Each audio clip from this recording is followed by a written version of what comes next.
We're at a critical juncture in life and society where our issues and our crises are not just running concurrent, but they're running parallel with each other. My name is Nayim, and today we're going to be speaking freely. You know, I didn't want to come out and talk about this. I definitely didn't want to do this at all. But I need to go on record and maybe remind you of what's already in your mind that needs to be pushed to the forefront. Maybe give you some reassurance. Maybe, you know, put you up on some type of game if you didn't know. Maybe this is the message for you. Maybe you can pass it on to somebody else. You know, I don't really care what you do with it. Spread it like gospel or put it in your arsenal. Whatever. As long as you hear what I'm telling you. Let's deal with this first. DC Young Fly's baby mother, his partner, his girlfriend, his wife, whatever you want to call her, the mother of his children, she died under the knife. She died on the table. She was getting a mommy makeover. Now they're trying to dress it up as people going to get surgeries after, you know, XYZ amount of whatever reason. People ain't feeling like they self. We're going to deal with that. But people ain't feeling like they self. They going up under the knife thinking that's going to change something. You know, I've seen a lot of people, oh, this ain't the time to give a think piece. Nobody needs to be giving their opinion. This ain't the time to tell people to love themselves. But this is absolutely the time to remind people of where we're at and what is real. You see, the first question somebody would ask is what would make somebody go up under the knife or the mommy makeover. You know, a lot of people deal with a lot of things, especially when you are put into the spotlight. I know that she was on Wild 'N Out. She was a very prominent figure in that space of that corner in the world. People loved and people adored her. Her children loved her. She had small kids. Her man loved her. Her parents loved her. Her friends loved her. Her family loved her. Strangers loved her. But we got to realize that that's not a lot. You know, not a lot, but that's not enough for a lot of people. You know, it don't matter how much people love you. It don't matter how much people need you. It don't matter how much, you know, you're adored by society or adored or whatever. If it's not inside of you, it don't exist. We don't know what she was dealing with that would make her feel like it was okay to get surgery. It was okay to get the mommy makeover. It could have been depression. It could have been anxiety. It could have been low self-esteem. It literally could put anything and compound them. So postpartum depression with anxiety, with low self-esteem. Your man just becomes successful. So you're probably not feeling like how you used to feel. And my thing is we have to get out of this section of not accepting change. Your body ain't gonna never be the same after you had that first kid. Your body not gonna be the same after 2 children. The older you get, and she was 32, I believe, the older you get, the more you see things start to settle and move and change. This is just a part of life. We're dealing with a mentality. We're dealing with people not being okay with who they are upstairs. And like I said, everything is gonna start with you. Everything is going to start within you. It's not enough to be told, like, I love you by your children. I love you by your man. He obviously wanted to stay with her. He had multiple children with her and they were still together and he was claiming her. That was not enough for this person. That's not, nobody's saying these things to be disrespectful and, you know, whatever, because there's a family that's mourning. We're saying this to say that when you have people who have mental issues and mental illness and stuff, a lot of times we will overlook. I mean, let's just be for real. You'll pacify whatever they want because it's bugging them. You can tell they're not they self no more. You can tell they don't feel good no more. And even though you might be against what they want to do for themselves, you still might go along with it because you know that ain't nothing we can do to make this person happy. Ain't nothing we can do to cheer this person up. Ain't nothing we can do to whatever. Let's just give her what she wants. Let's just go ahead and give her the nod and say, yeah, we approve of what she wants. Because who knows who paid for it. They saying that the surgeon, he got like 5 reviews on Yelp. And, you know, not to be facetious, but he got 5 reviews on Yelp. 2 of them was good and 3 of them was bad. He was a fake surgeon. It's all type of stuff going around. But a lot of times we'll pacify people's mental illness. And yes, it is mental illness because depression is a mental illness. Anxiety is a mental illness. Being in denial is a mental illness. Trying to keep up with society is a mental illness. And we're going to touch on that in a second. But a lot of times, those of us that's not going through that, or those of us who are better equipped to handle the stressors of what life brings to us, will pacify other people's issues. And that's not right to do. But it's easy to take care of when you see that the person you love is unhappy. It's easy to say, okay, I'll pay for you to get a BBL. I'll pay for you to get your titties done. I'll pay for you to get the surgery if this will make you happy, because they walking around here, they look crazy, they not feeling like themselves, they're not doing what they're supposed to do. You know, their hygiene might have slipped, so they might not be taking baths, or they might be failing at something, or they might not be able to do the stuff that they used to do. So if this will make you feel better, okay, we'll give it. We know in real life, that's not gonna make you feel better. That only comes with more problems. Because see, now we moving into this comparison is the thief of joy situation. You know, I've been talking about this cell phone for like a week now. We talk about the phone all the time and how you need to get off the phone and you need to get in the field. That's what I've been saying. Get off the phone and get in the field. Because if you already feel bad about yourself, you're already in a bad place. You can have everything in the world and still be in a terrible place mentally, you know, feeling like nobody relate to you, feeling like, you know, you just not yourself no more. You have not accepted the fact that we get older and all that other stuff. So you get on this cell phone and all you see all day is people wanting to fuck your man and people talking about how beautiful XYZ is, and everything you see online is just a congeniality type of contest and stuff. Let me tell you something.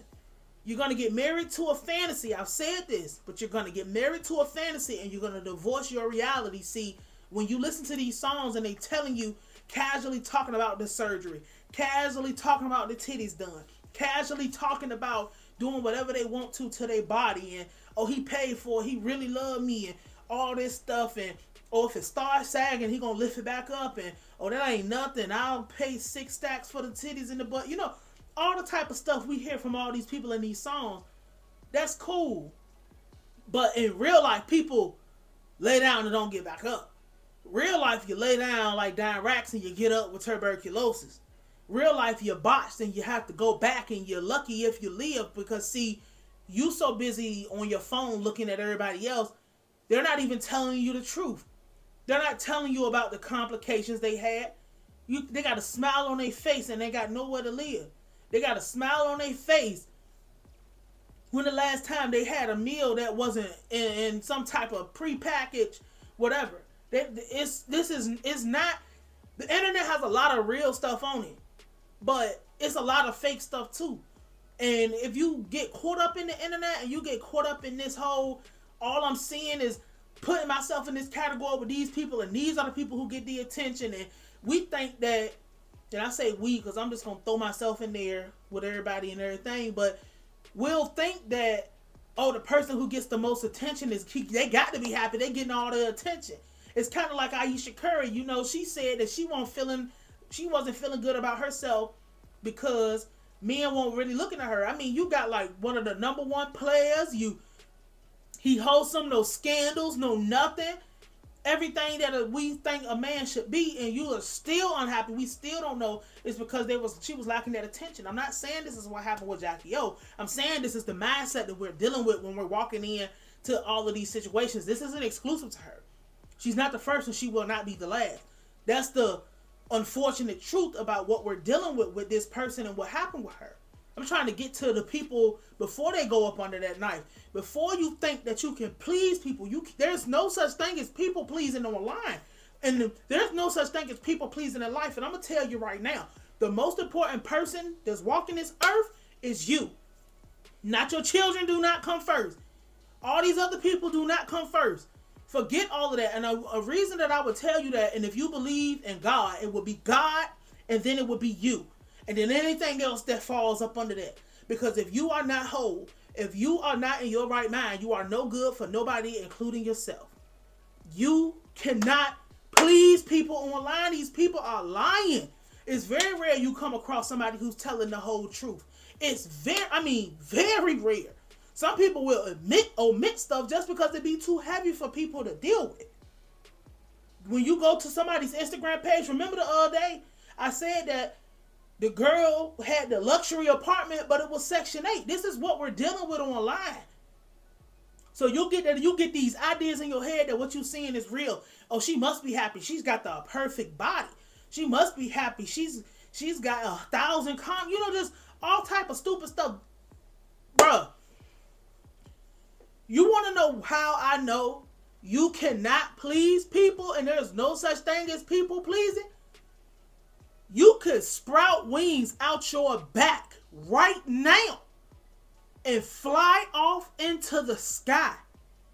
And people will tell you only flew out into the sky because you ain't had no car. This is what we're dealing with on the internet. Get off the phone and get in the field. Worry about yourself. Get yourself to a mental state where you're just like, you know what? I might not like where I am now, but I'm going to work and do the real work to get to where I want to be at. I might not have what I want now, but I'm going to work and get to where I want to be at. I remember a long time ago, I couldn't afford a McChicken. Like, I was so broke. This is my adult life. I was so broke. I could not afford a McChicken.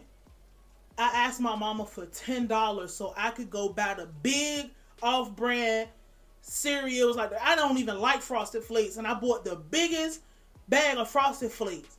I had 2 pair of pants, 1 pair of shoes, and like 3 t-shirts, and that's all I had to my name, and I had a car. But like, that's all I had. And I remember telling myself, I'm like, I don't care how bad it get, I'm not going to fall into doing the wrong thing. I'm not going to fall into getting myself back into no trouble. I'm not going to fall and go back over to that.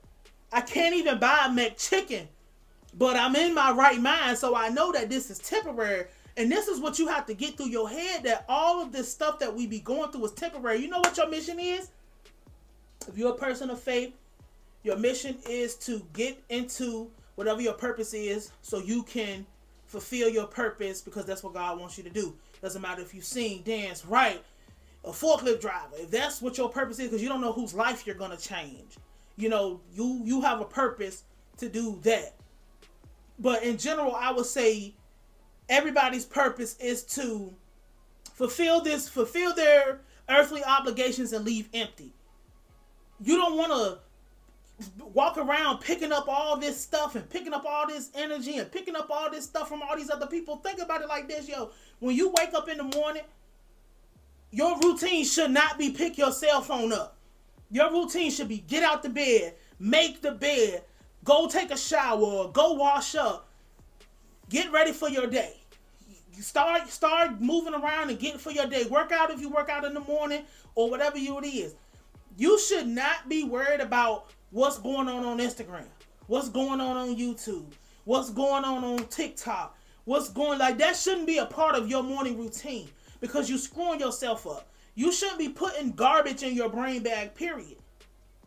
I am an advocate first. If you're over here, I have higher standards for you. Point blank, period. I always say that because I'm the oldest. It's me. My parents have 2 children. Me and my sister, who's 3 years younger than me. I've always been big sisterly to everybody. So I look at myself as a sister when people come into my life, and I treat you as such. I'm not going to lie to you. I'm not going to BS you. I'm not going to, sometimes you need somebody in your life to say, yo, you on some bullshit. You're crazy as fuck. And we have moved into this soft era where people are just so, oh, I don't want to hurt their feelings and I don't want to do that. Nigga, fuck all that, because you know what? You'll appreciate somebody being honest with you over the person who was soft with you and let you fail. Over the person who was soft with you and let you go get on the table when you know you're not supposed to be opening up your body for no bullshit. If a motherfucker don't love you, and people, oh, you love me for who I am. See, this is what I'm saying. All these people throwing this bullshit into your brain bag and all this nonsensical shit, you have no way to compartmentalize and sort, because there's just so much bullshit in the way. You don't know what's worthy to keep and what's to throw out. You already have the man. You already have the children. You already have the fame. You're already somebody of notoriety. Even if you're not somebody of notoriety and don't have the fame and don't have none of that, you're a whole person, and that's worth more than anything anybody external can give you. I don't give a fuck what nobody say to me on this internet. If I don't want to be bothered with it, I cut the phone off and go about my goddamn day. It does not have an effect on my day. When I see shit and it's fucked up, it bothers me because I know I gotta walk out into the real world and we gotta deal with these real things. Realistically, most of the shit we see online is like, it's hyped up, it's concentrated, it's all of this, but you know what's real and you know what's not. You don't need to be looking at, like, I don't want people to be looking at other people's lives and feeling like you don't ever envy anyone. I don't believe in idol worship. I don't believe in people worship. I don't believe in jealousy. I don't believe in envy. I don't believe in hatred. I don't believe in any negative feeling that would make me feel like somebody else's life is worth occupying. I don't want no part of it. That shit don't have it can't stand over here. I have higher standards for you because I believe that whatever your purpose is and whatever drew you to being over here, that means that you're better, you're capable of whatever the fuck you want to be able to do with your life. I don't give a fuck what it is. And this is why I don't judge people. Give a fuck what you look like. Give a fuck what you got. Give a fuck where you came from. It don't matter to me. I don't care. Because it could be one thing to set somebody off, and then, like I say all the time, somebody tell you your shirt ugly, you'll never wear that shirt again. This is the society we living in. And no, I don't walk around here like, oh, fuck everybody. I don't walk around here like that. But I do walk around here conscious to know that there are people who are weaker than me, and everything don't need to be vocalized, everything don't need to be said, everything don't need to be whatever, because we're living in different times. It's not like when we was children and you could really joke with somebody. So you can joke with me, I don't give a fuck. Because I'm not taking that shit to heart. I take good words to heart, everything else goes into the fucking garbage. It is what it is. So a nigga making a joke don't really matter to me. This is what we can do over here. A nigga can cook, clown me, whatever. Fine with me. I can laugh. But everybody don't have the strength that I have. And I have to be mindful of that. Because I can say something to somebody and that could really ruin them. Because this is where we're at. You never let nobody take your mind. You never let other people have control over you. I don't give a fuck who it is. I don't give a fuck what it is. You don't let people take over your mind. You don't let society have your mind. You don't consume everything we see. If it's bullshit, we toss that shit. It's like you gotta run your antivirus on your mind every fucking day. Fuck every week, no. Every day you should be cleansing. Whether your cleanse is I read books before I go to bed. Whether your cleanse is I don't get on my phone until the middle of the day. Until I get all of these things on my checklist done. You need to have some time to yourself and some time to stand in the mirror and remind yourself of who the fuck you are. Point blank period. Because we shouldn't be having nobody going to get surgery if you wasn't in no car accident or something crazy, shouldn't nobody be under no motherfucking knife. Point blank period. We shouldn't be having situations like this. And it's easy to tell a nigga, oh, you should love yourself. But bro, you gotta deal with the mental illness before a motherfucker can get to loving themselves. If we had less of this, it would be shit would be so much different. But consuming so much of everything and all these other people's shit is what's getting us into these situations. It's what's getting motherfuckers to the point where it's now or never with this shit. Like, no, like, it should be people in her life like, nah, you tripping. Like, you fine. Like, you want to go to the trap, we can do that. And to be for real, if you wasn't born with a fat ass or big titties, maybe God didn't want you to have them. That's just the honest truth. It's still sad because we still have more people fucked up behind this phone than we do anything else. And it's not going to stop. Because we're addicted to this shit. It's ridiculous. It's sad. But the point of what I wanted to say today is don't let nobody take your fucking mind from you. Don't let nobody get into you. Don't be infiltrated. Don't be disarmed with compassion. Don't let nobody take your mind from you. Fuck these invisible people. Nigga, fuck me if it make you feel like you crazy or you ain't worthy. And nigga, fuck what I gotta say. I don't fucking exist. If that's what you gotta say to yourself to get through your day, then you do that. Worry about your fucking self. Take care of your fucking self, because don't nobody out this bitch give a fuck about you. I'm telling you the truth. I don't know what these other niggas is telling you. I'm gonna tell you the truth. Don't nobody out this bitch give a fuck about you. Nah. Soon as something happen, on to the next. Out of here. Nigga, we got other shit to talk about. Niggas ain't felt no type of way when they saw it. They didn't have one feeling in them. None. It's gonna be the same thing with you. So you might as well live for you. You might as well live for whatever you want to live for and keep it the fuck moving. Like I said, fulfill your purpose and leave this bitch empty. I'll holla at you.